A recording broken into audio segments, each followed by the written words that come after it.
నా పేరు రవి గౌడ్. మాది తాటికొండ గ్రామం, స్టేషన్ గన్పూర్ మండలం, జనగామ జిల్లా. మన భారతదేశ రాజ్యాంగ నిర్మాత డాక్టర్ బిఆర్ అంబేద్కర్ గారి పాట నేను రాసి పాడుతున్నటువంటి పాట. ఆ మహనీయుని పాట ఎంత పాడినా కానీ తనివి తీరంది.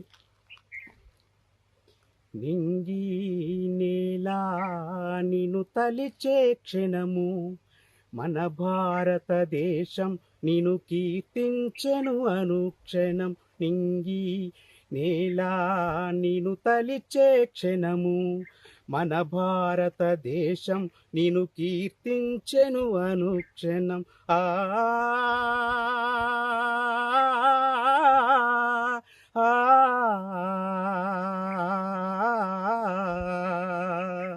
నీ తల్లి కడుపులో నీ పురిటి నొప్పి